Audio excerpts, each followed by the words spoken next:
I'm Monique from Flourish Yoga, and this is another kind of pose highlight or breakdown. This pose is Pigeon Pose, and it's one of my favorite poses. I love how it just gets into the outside of my hips, but also if you then walk your hands out, it can get into your lower back. It's a beautiful pose to do after walking or running, or just even when we're stressed. So when we're stressed, we kind of tense up and we tend to hold a lot of baggage in our hips as well as our shoulders. So hip openers are beautiful poses to do when you just need to let go and let all of that stress go.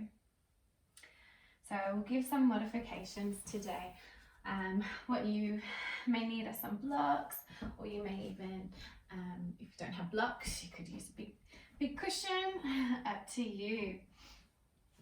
So to begin with, an easy way that I find to get into the pose is to start from downward facing dog.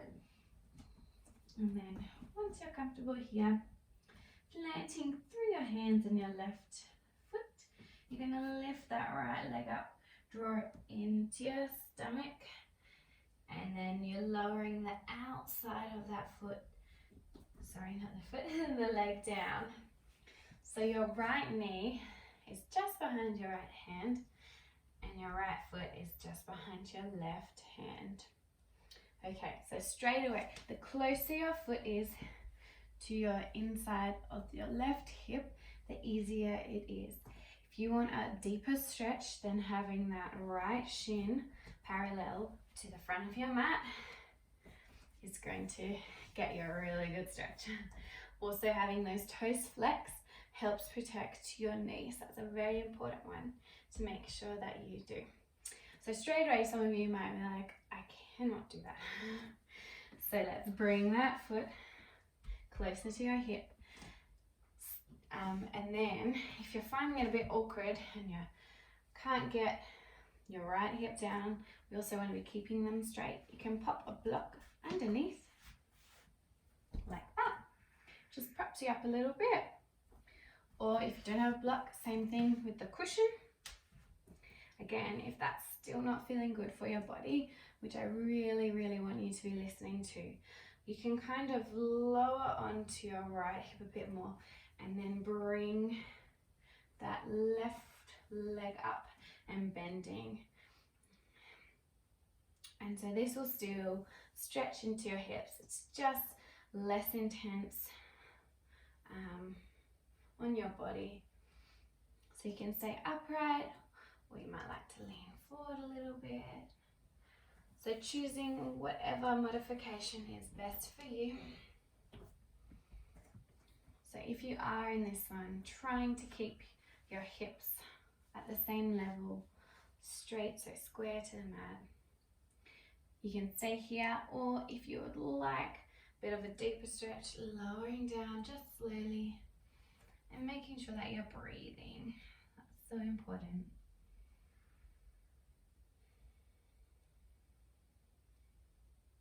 So inhaling, you might lengthen your spine, and then on the exhale, you might be able to drop it down a little more. If it feels good, you can lower your head all the way down. So I can really feel it in my outer hip right now, and it also kind of goes across into my buttock and to my lower back.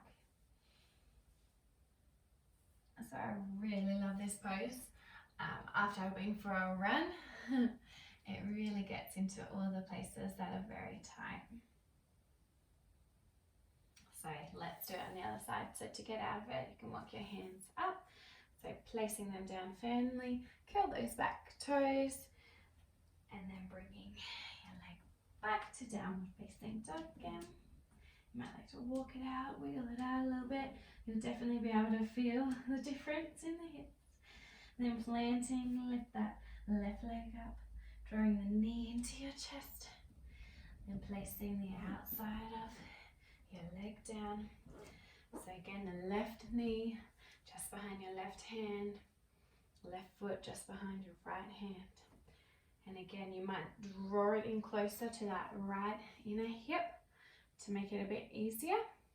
Or if you want to challenge, matching it at the top of your mat, making sure that those toes are flexed to protect your knee in this pose. If you have issues with your knees,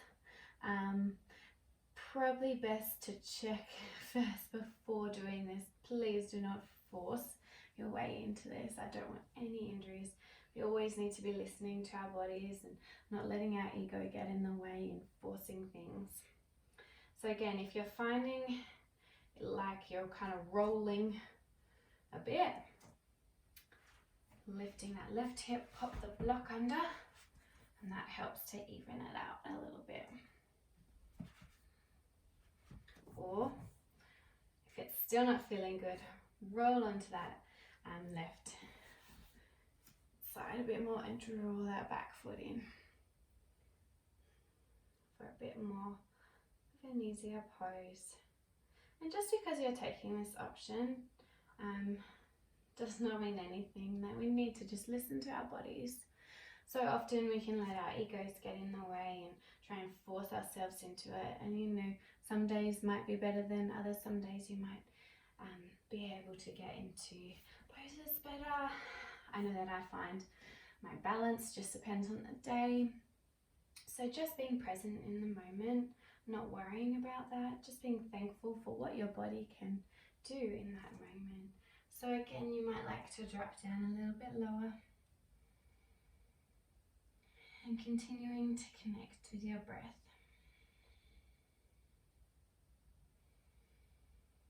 And when we're focusing on our breath, it can help us to ignore the tension that you're feeling. So we should always have a balance of challenge and comfort.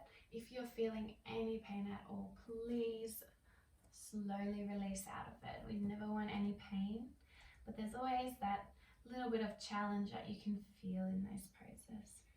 So again, if you'd like to slowly lower down.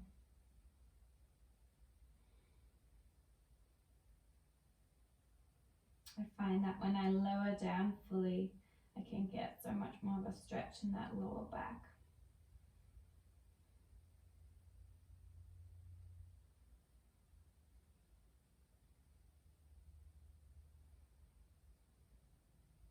Slowly lifting your hand, walking your hands up.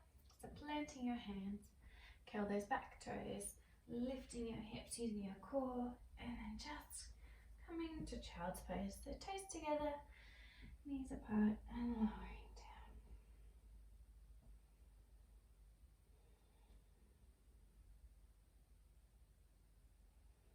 Slowly rolling up.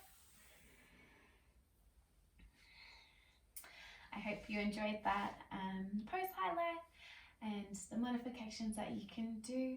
If there's any other poses that you would like me to run through, please let me know in the comments below. Thank you.